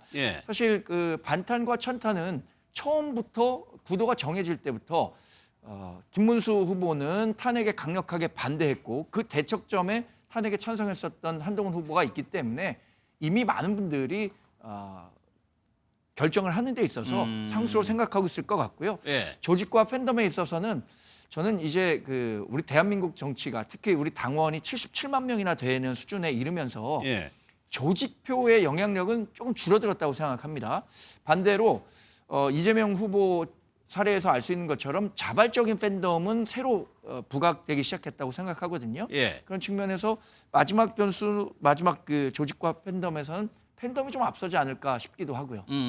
일단은 다 뭐 박 의원님 얘기 생각까지 들어보고 하나씩 한번 짚어볼 텐데 박 의원께서는 어떻게 보세요? 사실 저 세 가지 요인이 다 연결이 돼 있죠. 그런데 지금 방금 정광재 대변인 얘기했듯이 이게 탄핵에 대한 찬반 문제나 아니면 이제 당심이냐 민심이냐 조직이냐 팬덤이냐 이 문제는 지금 1, 2차 경선을 거쳐오면서 어느 정도 고정된 상수가 돼버렸어요. 사실 뭐 탄핵 찬반이라는 거는 애초부터 가장 뚜렷하게 이제 탄핵에 반대했던 김문수 후보와 또 가장 뚜렷하게 탄핵에 찬성했던 한동훈 후보 간이 가장 대비되는 구도를 가질 거다. 이게 다 예상했던 바예요. 그리고 각각의 이제 그 구도를 대표해서 이제 결선에서 만났기 때문에 이게 이제 새삼스러운 구도는 아니다. 다만 그 과정에서 특히 이제 홍준표 후보가 결선에 올라오지 못하는데 결정적 요인으로 작용한 게 이른바 이제 한덕수와의 단일화 이슈였던 것 같아요. 김문수 후보는 처음부터 거기에 열려 있었고 홍준표 후보는 상대적으로 좀 부정적이었습니다. 그랬다가 나중에 이제 입장을 바꿨는데 거기서 약간 이제 전략적인 희비가 엇갈린 게 아닌가 싶어요. 지금 이제 국민의힘의 이제 당원 지지층의 기대는 상당 정도 한덕수 후보와의 이른바 보수 빅텐트 이쪽으로 가 있는 것 같습니다. 이제 그런 당심을 고려한다면 후보들이 나는 안 한다 이렇게 딱 잘라서 얘기하기 어려운데 누가 그러면 한덕수하고 빅텐트를 이루어낼 적임자냐 요게 선택의 하나의 기준이 될 수 있거든요. 그 점에 있어서는 김문수 후보가 분명 유리한 점이 있죠. 김덕수라는 그 신조어도 제일 먼저 만들어냈고 시종일관 거기에 대해서 열려 있는 입장을 밝혔기 때문에 최근에 을지문동 뭐 이런 표현도 뭐 그 캠페인도 하고 있고요. 그에 반해서 한동훈 후보는 어쨌든 지금 당 후보를 선출하는 과정에 있기 때문에 여기에 집중해야 된다. 원론적으로 나는 후보가 되면 누구하고도 연대하고 연합할 수 있다 이렇게 열어놨지만 지금 경선이 진행되는 과정에서 자꾸 외부에 있는 아직 출마 선언도 하지 않은 이 한덕수 대행하고 단일화 문제를 당내에서 거론하는 게 굉장히 불편해하는 그런 기색이 역력하고든요. 이게 하나의 이제 쟁점이 될 거고 또 이걸 지켜보는 뭐 당원 지지자들도 각자의 판단에 따라서 이게 선택 기준이 될 수도 있다 이렇게 봅니다. 그럼 구체적으로 지금 김문수 후보 같은 경우에는 경선 초반부터 뭐 단일화 얘기했었고 이제는 을지문덕이라고 표현까지 합니다. 한동훈 후보 같은 경우에는 열어놓긴 했지만 그래도 그거 지금 얘기하는 건 패배주의다. 약간 다소 결이 다른 상황이거든요. 그러면 어차피 당원들 포함해서 당심을 받아야 되는 상황에서 후보들이 어떤 전략을 취하는 것이 지지층을 좀 소구할 수 있다고 보세요? 지금 김문수 후보는 처음부터 그랬던 것처럼 한덕수 권한대행의 출마가 기정사실화된 상황에서 적극적인 단일화 의지를 계속해서 어필할 겁니다. 반면에 한동훈 후보는 지금까지 얘기했었던 것, 그러니까 단일화의 가능성은 열어두지만 보수 정당이 중심이 돼야 된다. 그러니까 보수 정당의 중심인 국민의힘이 주도권을 쥔 상태에서의 단일화 협상이 돼야 된다라는 원론적인 이야기들을 하고 있기 때문에 이 부분과 관련해서는 저는 민심에서는 한동훈 후보가 얘기하는 것들이 더 많이 받아들여질 것 같은데 당심에서는 이 한덕수 권한대행과의 단일화를 요구하는 목소리가 더 크기 때문에 김문수 후보의 손을 들어줄 가능성이 큰 거죠. 결국에는 탄핵과 관련해서 찬성이냐 반대냐 또 한덕수 권한대행과의 단일화에서 적극적이냐 덜 적극적이냐 이게 다 엇물려 있다고 생각합니다. 그런 과정에서 한동훈 후보가 과연 지금의 당심을 조금 더 갖고 오기 위해서 지금까지 해왔던 것보다 더 진일보된 한덕수 권한대행과의 단일화 로드맵을 밝힐 수 있을까? 저는 그게 그동안 해왔던 그 한동훈 후보의 명분 있는 정치를 고려한다면 그럴 가능성은 좀 떨어질 거라고 보는데 그게 당심에 어느 정도 영향을 미칠지 그래서 다른 것들은 상수고 이 한덕수 단일화와 관련한 것이 최대 변수가 될 것이다라고 진단했습니다. 그게 오늘 밤에 토론회가 있으니까 거기서 이제 구체적인 입장이 나올 수 있을 텐데, 그러니까 이게 한덕수 대행과의 단일화를 보는 시각도 지금 당심과 여론이 조금 민심이 좀 엇갈리는 모양이에요. 그렇겠죠. 그러니까 원칙이라는 측면에서 얘기하면 어쨌든 지금 국민의힘이라는 정당의 대선 후보 선출을 위한 경선이 진행되고 있는 과정에 당 내부에서 무슨 한덕수 대망론, 추대론이 나오고 단일화를 당위적으로 후보들한테 강요하는 분위기가 형성되는 거는 대단히 이상한 겁니다. 어떻게 보면 당 내부에서 일종의 해당 행위가 일어나고 있는 건데 그거를 당 지도부조차도 방관하고 있거나 혹은 당 지도부가 그걸 부추기는 측면이 있어요. 이렇게 되면 이제 국민의힘이라는 집권을 여러 번 했던 얼마 전까지 여당이었던 정당이라는 게 과연 중심이 있는 거냐, 실체가 있는 거냐 이런 비판에 직면할 수 있어요. 정치에서 최선은 원칙 있는 승리고 차악은 원칙 있는 패배고 최악은 원칙도 없는 패배거든요.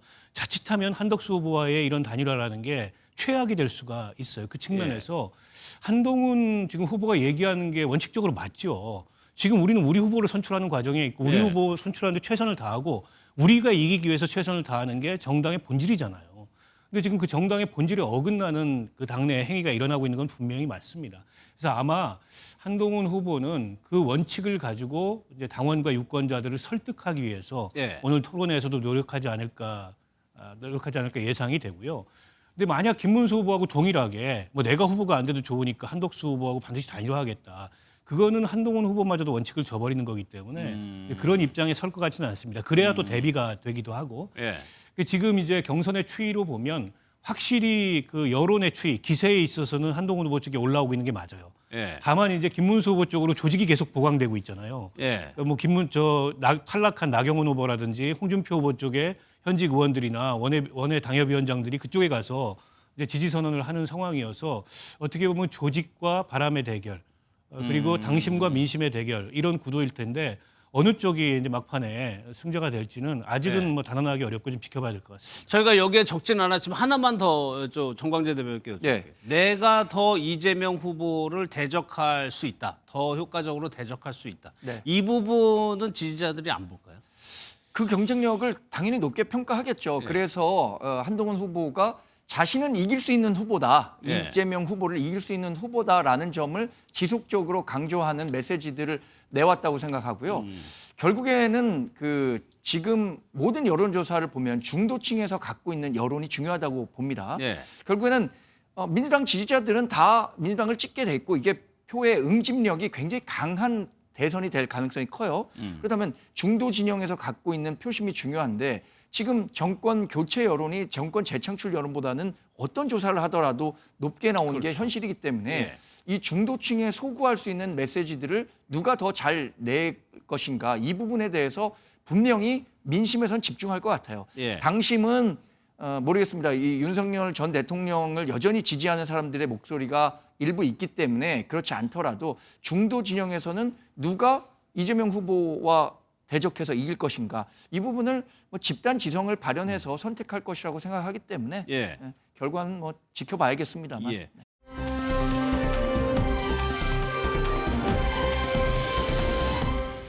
홍준표 후보를 지지했던 현역 의원들도 이제 좀 캠프를 옮기고 있는 모습입니다. 영상을 보고 또 그 표심은 어떤지도 한번 살펴보겠습니다. 오늘부터 우리 홍준표 후보 캠프에 핵심 당직을 맡았던 국회의원 4분, 저를 비롯해서 김대식, 백종원, 그다음에 김희상 의원, 우리 김문수 후보를 지지하는 것으로 이 자리에 뜻을 모아서 함께했습니다. 절실한 마음으로 김문수 후보님에 대한 공개 지지를 선언하며 존경하는 당원 여러분과 국민 여러분께 김문수 후보님이 국민의힘 최종 후보가 될 수 있도록 힘을 모아주시기를 간곡히 호소드립니다. 나경원 의원도 김문수 후보를 지지한다고 했습니다. 그럼 박 의원님께 여쭤볼게요. 직관적으로 보면 떨어진 2명의 후보, 홍준표 후보하고 안철수 후보 중에 홍준표 후보의 지지 득표율이 높았을 거라고 이제 보기 때문에 당연히 그 지지층이 겹치는 김문수 후보가 유리해지는 거 아니냐 이렇게 해석은 일단 할 수 있을 것 같거든요. 뭐 직관적으로는 그렇습니다. 예. 그런데다가 이제 지지층이 좀 겹쳤거든요. 탄핵 반대 지지층 위에 서 있었기 그렇죠. 때문에 그게 이제 합쳐지면 특히 이제 당심에 있어서는 한동훈 후보에 비해서 월등히 유리한 거 아니냐. 예. 이제 이런 그 진단이 있는데 근데 또 선거에서 선택이라는 게 이렇게 단순하지 않습니다. 그렇죠. 여러 가지 복합적인 요인이 작용하기 때문에 반드시 홍준표 후보를 지지했던 표심이 다 김문수 후보로 온전히 흡수될 거다 그렇게 보기가 어려워요. 예. 그게 이제 또 다른 요인들도 작용을 해서 한동훈 후보로도 갈 가능성이 높다고 보고요. 근데 가시적으로 보면 이제 김문수 캠프 쪽에 홍준표 캠프 쪽에 참여했던 그리고 나경원 캠프 쪽에 참여했던 그런 현직 의원들이나 뭐 당협위원장들이 김문수 후보 지지 선언을 하고 있기 때문에 예. 좀 힘이 붙는다 이렇게 볼 수도 있는데 다른 한편으로 봤을 때 과연 그게 이제 뭐 당원들의 그런 당심이나 혹은 민심이라고 볼 수 있느냐 그건 꼭 아니거든요. 요즘에 국회의원이나 당협위원장이 가서 지지 선언한다 그래서 뭐 당원들이 따라가는 거는 아니에요. 예. 오히려 지금 이제 그 홍준표 후보가 어제 이제 뭐 정계 은퇴 선언하고 탈당도 했는데요. 홍준표 후보가 그 선거 결과 발표 직전에 했던 말씀이 있어요. 페이스북을 통해서 전부 다 이게 대선에 마음이 있는 게 아니고 당권에 마음이 있는 것 같다. 이 대선을 위해서 나 혼자 뛰고 있는 것 같다. 이런 심경을 토로했던 적이 있거든요. 예. 그건 어떻게 보면은 자기 캠프를 포함해서 당 내부에 뭐 한덕수 추세론이 나오고 한덕수 단일화에 관한 압력을 행사하고 이런 거에 대한 약간의 환멸을 전 표했다고 보거든요. 예. 그게 결국엔 탈당까지 이어진 게 아닌가 싶은데요. 그렇게 보이는 거죠. 지금 저렇게 그 김문수 후보 쪽에 가서 한덕수와의 단일화를 사실상 조건으로 지지 선언을 하고 있는 그 모양이 예. 결국에 이 사람들이 대선을 이기려고 저러는 게 아니고 대선 이후에 이제 당권을 예. 서로 차지하기 위해서 벌써부터 각축을 하는 거 아니냐 이렇게 비춰지는 측면이 있거든요.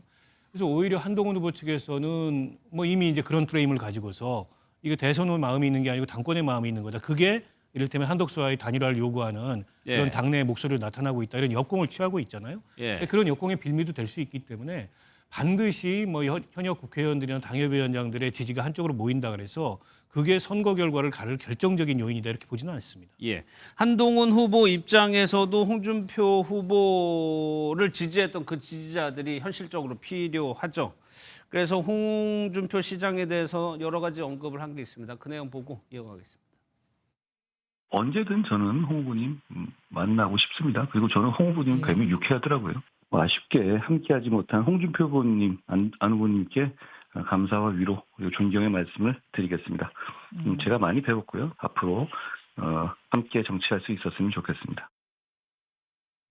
김종혁 전 최고는 이렇게 표현을 했더라고요. 최소한의 인간적 도리라는 게 있어야 되는 거 아니야. 너무 빨리 옮겨간 거 아니냐 이렇게 물었어요. 세상 인심이 오동지 설한풍 같다라는 말이 있습니다. 예. 그만큼 험하고 야박하다는 건데요. 뭐 가까운 속담 대감 말이 죽으면 문상을 가도 네, 대감이 예, 죽으면 예. 문상 안 간다는 얘기가 있는데 홍준표 후보로서는 상당히 좀 서운한 감정이 분명 이번 경선 과정에 있었던 것 같아요. 경선 결과가 발표되기 전부터 페이스북을 통해서 승부를 이미 예상한 듯한 정도의 메시지를 그랬죠. 내면서 달관한 모습을 보였는데 그 과정만 놓고 본다면 본인을 도왔던 참모들 중에서 현역 의원들 중에서 정말로 본인이 대통령이 되기를 희망해서 온 사람이냐 아니면 예. 한덕수든 뭐 어떤 빅텐트든 당권이든 이 부분에 더 집중했던 거냐라는 데 대한 불만이 좀 있었던 것 같습니다. 사실 오세훈 서울시장도 이번에 불출마를 하는 과정에서 한덕수 권한대행에 대한 출마, 추대론이 계속 부각되면서 그에 대한 불만을 표출하고 불출마를 했었거든요. 예. 이에 대한 반감이 분명히 있다고 생각하고요. 홍준표 후보가 특히 2030 세대에서 많은 지지를 받았습니다. 예. 저는 당심은 홍준표 후보를 지원했던 다른 사람들, 현역 의원들을 따라갈 수도 있겠지만 민심에서 2030 세대들은 그렇지 않을 가능성들도 크다고 생각하거든요. 어차피 이번에는 민심과 당심이 50대 50이고요. 2030이 캐스팅 보트 역할을 할 텐데 예. 이 2030 홍준표 후보를 지지했던 그분들의 표심이 어디로 이동하는가에 따라서도 최종 결과에 영향을 주지 않을까 예상해 봅니다. 예.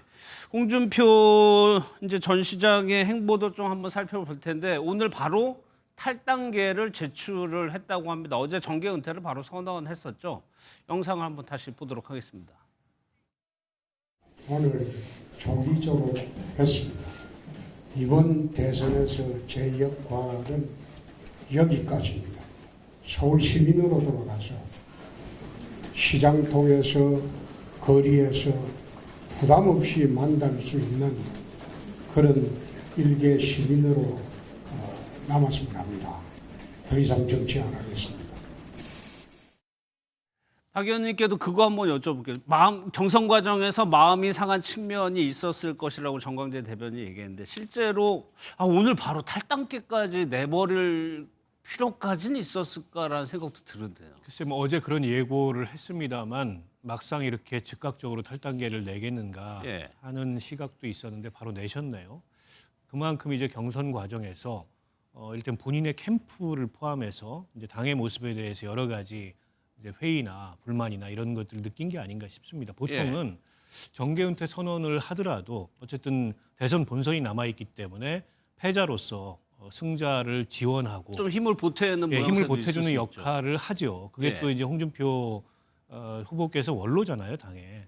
그런 상식적인 모습인데 그와는 좀 다르게 나타났기 때문에 이 경선 과정에서 받은 마음의 상처가 굉장히 큰 거 아니냐. 이런 유추가 가능하고요. 예.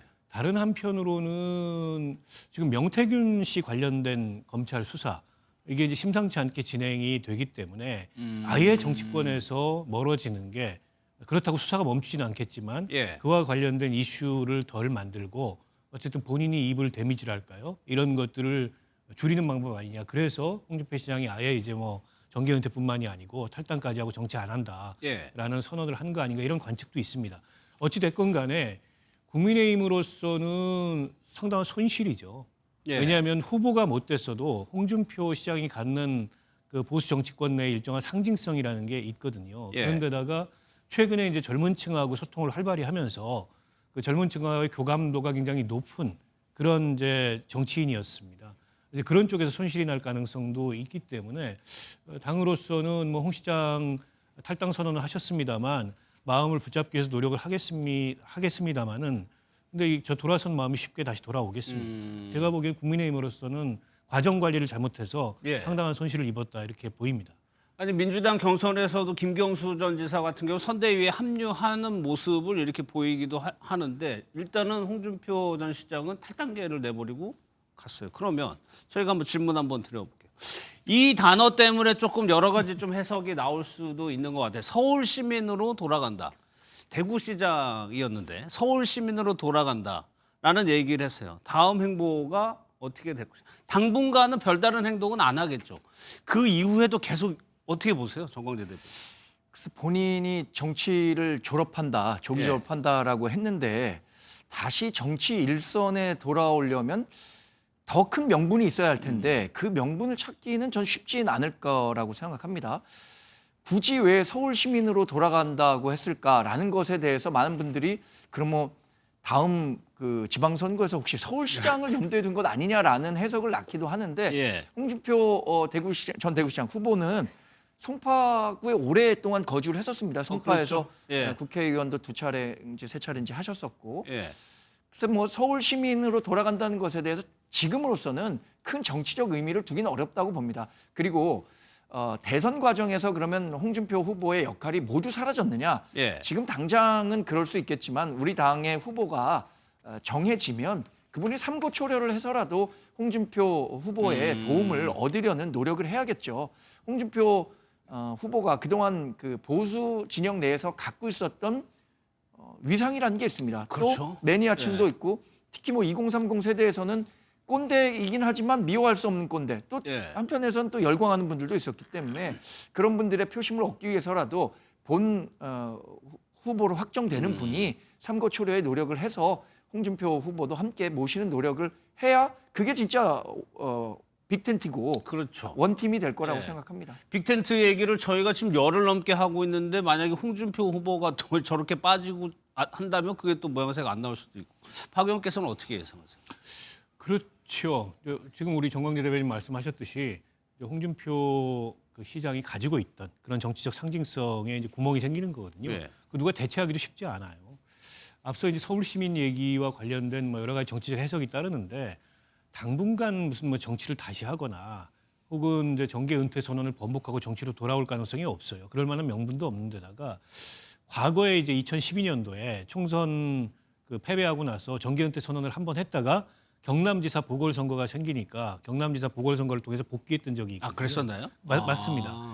근데 그거는 이제 그런 명분이 생겨서 예. 그렇게 복귀를 했지만 지금은 이미 연세도 굉장히 그렇죠. 많아요.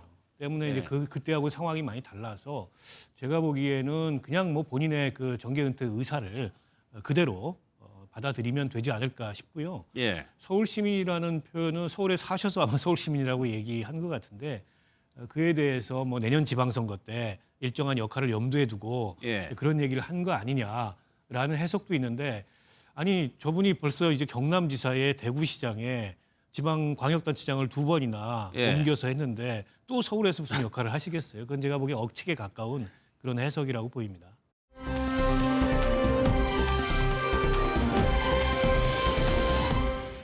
빅텐트를 치는 데 있어서 이제 또 한 명 뭐 한덕수 대행이 가장 뭐 중심에 있습니다. 또 있죠. 이준석 후보입니다. 오늘 관훈 토론에서 이 관련 질문들 많이 쏟아졌습니다. 어떻게 대답을 했는지 들어보도록 하겠습니다. 제가 만들고 싶은 빅텐트가 있다면 안철수 의원님이 보여주시는 융합적 사고, 홍준표 시장님의 경험과 추진력, 그리고 오세훈 시장님의 화합과 소통 능력이 함께하는 빅텐트를 만들고 싶습니다. 한덕수 총리님 같이 관료로서 성공하셨지만은 정치적인 행보는 처음이신 분, 정치인으로 전환한 뒤에 상대 정당의 승리만 안겨주고 있는 한동훈 후보, 이런 경우에는 저는 정치화가 덜 됐다 또는 정치화의 가능성이 없다라 보기 때문에 굉장한 거리감을 느낍니다. 저 발언이 저는 의도를 좀 한번 여쭤보고 싶은데 이미 이제 출마가 경선에서 떨어진 후보들은 다 빅텐트의 대상으로 언급을 하면서 가능성이 있는 후보들은 정치화가 덜 됐다면서 선을 그었어요. 정광재 대변인 저 발언의 의도를 뭐라고 보세요? 지금 앵커께서 너무 정확히 짚어주셨습니다. 네. 지금 3명 꼽은 분이 안철수, 홍준표, 오세훈인데 안철수 후보, 홍준표 후보는 다 경선에서 탈락했고 예. 오세훈 서울시장은 경선에 참여하지 않았습니다. 그러니까 이번 대선에서 최종 후보가 될 가능성이 0%인 없는 사람들이죠. 사람들. 예. 이 사람들은 자기가 포용하겠지만 지금 단일화가 이루어진다면 최종 본선 후보와 이루어질 텐데 그 가능성들에 대한 자꾸 그러니까 이준석 후보도 결국에는 그 빅텐트 안에 들어올 것 아니냐라는 관측들이 나오니까 그러한 부분들을 잘라내기 위해서 그러니까 본인의 완주 의사를 계속해서 강조하기 위해서 세 사람과는 빅텐트가 가능하지만 다른 사람 그러니까 최종 후보가 될 사람들과의 가능성은 완전히 닫아뒀다라는 예. 선언적 의미를 했다고 생각하는데 그러나 몇 차례 말씀드린 것처럼 우리 후보가 확정돼서 1대1 구도가 됐을 때 예. 그리고 중도 보수 후보가 합쳤을 때 이재명 후보와 충분히 경쟁력이 있다라고 한다면 분명히 단일화 논의는 가속도가 붙을 겁니다. 그렇겠죠. 그렇지 않을 경우에는 예. 계속해서 완주하겠다는 뜻을 나타내겠죠. 박 의원께서도 비슷한 분석이신지 모르겠는데 만약 비슷하다면 하나 더 여쭤보고 싶은 게 정치화라는 표현을 썼거든요. 덜 됐다. 이거는 어떤 맥락입니까? 뭐 쉽게 얘기하면 정치적으로 준비가 덜 됐다 이 예. 얘기를 하는 거죠. 그래서 이준석 이 의원 같은 경우에는 지금 초선이긴 하지만 예. 정치 경험은 길고 당 대표까지 했고 최고위원도 여러 번 했고 그러니까 본인이 내세울 만한 정치 경험이 있는 거죠. 그런데다가 선거에서도 확실한 레코드가 있습니다. 예. 그에 비해서 한동훈 이 후보 같은 경우에는 당 대표를 하긴 했지만 총선에서 패배했고 당대표직마저도 어쨌든 밀려나듯이 나왔고 그리고 그 이전에는 뭐 법무부 장관 검사의 경력밖에 없으니까 정치 경험이나 준비 정도에 있어 비교가 안 된다. 뭐 한덕수 총리는 말할 것도 없고요. 그런 차원에서 정치화가 덜 됐다. 저분들은 대선에 나올 만큼 정치적으로 준비가 덜 됐다는 얘기를 그렇게 표현한 게 아닌가 싶고요. 앞서서 이제 그 뭐 안철수, 홍준표, 오세훈을 거론하면서 빅텐트 얘기한 건 이른바 한덕수발 보수 빅텐트에 흡수되지 않겠다는 그런 의지의 표현이라고 보입니다. 이미 그분들이 이제 대권을 떠난 분들이에요. 대권 경쟁을. 그분들과 빅텐트를 하겠다는 거는 뭐 성향으로 봐도 그분들과는 내가 연대가 가능하지만 탄핵에 반대했던 김문수 후보라든지 아니면 뭐 탄핵에 그 찬성하긴 했지만 그 윤석열 직계로 보이는 그런 한동훈 후보라든지 또 한덕수 총리라든지 여기하고 내가 함께 할 수는 없다. 그리고 지금 상대적으로 군소 후보잖아요. 개혁신당의 후보는. 그렇죠. 근데 지금부터 무슨 단일화 빅텐트 이 구도가 강하게 작동하기 시작하면은 자칫하면은 흡수되거나 아니면 그 어쨌든 바람에 밀려가지고 캠페인이 안 될 수가 있거든요. 그에 대한 어떤 경계심을 표현한 게 아닌가 싶습니다. 이 부분은 어떻게 보세요? 한덕수 대행과 이준석 후보가 이게 뭐 언론에서 찾으려고 해가지고 교집합을 찾은 걸 수도 있는데 하버드 동문이어서 이런 식으로 해서 연대 가능하냐? 두 사람이 뭐 사적으로 친하다는 얘기도 있고요. 벌써 홍준표 후보가 그리워지네요. 홍준표 후보가 이런 얘기를 했거든요. 권성동 국민의힘 원내대표와 이재명 민주당 후보는 중앙대 법대 동문이다. 그런데도 가는 길은 완전히 다르잖아요. 하버드대 동문이라는 이유로 공통점을 찾아서 정치를 같이 할 수 있다면 지금 제가 300명 국회의원 가운데 서울대 출신 한번 봤더니 한 70명 되더라고요. 그러니까 그만큼 가는 길이 다른데 흥미를 가미시키기 위한 요소라고 보고요. 한덕수 권한대행이 출마한다면 이준석 후보로서는 본인과는 정치적으로 충돌할 일이 별로 없다고 생각할 거예요. 이준석 후보가 한동훈 후보와 관련해서는 굉장히 날선 반응을 하거든요. 그것은 앞으로 보수 정치 진영 내에서 20, 30년간 한동훈 후보와 경쟁할 수도 있다라고 생각하기 때문에 한동훈 후보에 대해서는 절대 후한 평가를 하기 어려울 겁니다. 그러나 한덕수 권한대행 같은 경우에는 이번에 만약에 대선에 나온다고 하더라도 다시 정치를 오랜 기간 하면서 본인과 경쟁할 부분은 없기 때문에 좀 더 후한 평가를 해줄 수 있고 협력 관계를 모색할 수 있겠죠. 이게 다 정치적 이해관계가 맞아 떨어지기 때문에 이런 얘기들이 나오는 거겠죠. 그러면 한덕수 대행이 지금 내일 오후쯤이면은 사의를 표명할 것이다. 이게 유력하다는 보도가 오늘 이제 나오고 있는데 한덕수 대행 입장에서는 국민의힘 대선 후보가 최종 확정되기 전까지 외연 확장 뭐 무언가는 해야 될 거 아닙니까? 그런 차원에서 접촉을 시도했을 수는 있을 것 같거든요. 글쎄요, 뭐 접촉이 이루어졌는지 이루어지지 않았는지는 알 도리는 없고요. 다만 이제 이준석 의원도 만나자고 하면 피하지는 않겠다 이런 입장인 것 같아요. 오히려 만나서 선을 분명히 그을 수도 있다 이렇게 보이고. 한덕수 그 대행 입장에서 보기에는 일단 출마 선언을 하고 나오는 게 1순위입니다. 아직은 한덕수 대행이 본인의 입으로 대선에 출마하겠다고 얘기한 적이 없죠. 아직은 총리직도 사퇴를 안 했기 때문에 일단 본인이 총리직 사퇴하고 그리고 출마 선언을 하고 이게 이제 첫 번째고요. 그 다음부터 이게 뭐 외연 확장이 됐든 아니면은 뭐 안으로 내실을 기하는 것도 시작이 된다고 보고 일설에는 사무실도 구했고 캠프를 준비하고 있고 측근들도 사직하고 나가서 준비를 하고 있다니까 출마할 것으로 보이는데 출마할 때 그러면 명분 그리고 본인의 어쨌든 구상, 일성 이런 게 되게 중요하잖아요. 근데 아직 그런 게 모릅니다. 전부 다 주위에서 나오는 얘기이기 때문에 어쨌든 본인 육성으로 좀 들어봐야 짐작 가능할 것 같은데 일단 지금 예상되는 한덕수 그 대행의 행보는 만약 출마를 한다면 국민의힘에 당장 입당하지는 않을 것 같아요. 일단 밖에서 세를 만들고 그리고 이른바 이제 빅텐트의 시동을 걸어서 국민의힘에 최종 선출된 후보하고 어떤 방법으로든지 단일화를 해서 본인이 최종 후보가 되면 그때 가서 뭐 입당이 됐든 뭐 이런 식의 이제 경로를 밟지 않을까 싶은데요. 그게 아니고 먼저 입당부터 하면 입당했는데 단일화 안 하겠다 그러면 방법이 없지 않습니까? 그리고 당원 당규상 이미 선출된 후보는 국민의힘의 최종 후보인데. 그렇죠. 그래서 뭐 그런 그 수순을 밟을 것 같지는 않고 오늘 보니까 뭐 이낙연 전 총리하고 만나자고 해서 성사는 안 됐지만 연락을 주고받았다는 설도 나오는 것 같아요. 이것도 아직 확인은 안 됐습니다만 뭐 그런 식으로 본인의 세를 좀 키우는 거기에 일단 당분간은 주력하지 않을까. 그래봤자 며칠 안 되는 거잖아요. 그렇진 않죠. 5월 11일이 후보 등록이니까 예. 한 일주일간의 최대한. 여력은 좀 있고 예. 아주 극단적인 경우를 상정한다면 독자 등록을 하고 투표 전에 단일화 하는 것도 하나의 가능성이죠. 예. 정광재 대변인은 어떻게 예상하세요? 글쎄 뭐 저는 단일화 가능성과 관련해서는 상당히 지리한 협상이 될 것 같아요. 그런데 김문수 후보가 만약에 우리 당의 단일 후보가 된다면 본인이 공언했던 바가 있기 때문에 원샷 경선이든 콘클럽의 방식이든 어떤 식으로든 적극적으로 나서서 5월 11일 이전에 확정 지을 가능성이 있다고 봅니다. 그런데 한동훈 후보가 우리 당의 최종 후보가 된다면 한동훈 후보가 생각하는 방식은 아마도 2012년에 문재인 후보와 당시 안철수 후보 간의 방식, 그때는 공당의 그 대선 후보가 결정됐는데 무소속 후보와 어떤 식으로든 다시 경선을 벌인다는 게 정당성이 없다라는 측면에서 안철수 후보의 양보를 이끌어냈거든요. 그렇죠. 뭐 그런 그건 정치적 담판이었죠. 네, 정치적 담판이라고 봐야겠죠. 당시에는 안철수 후보가 결단을 내린 거니까요.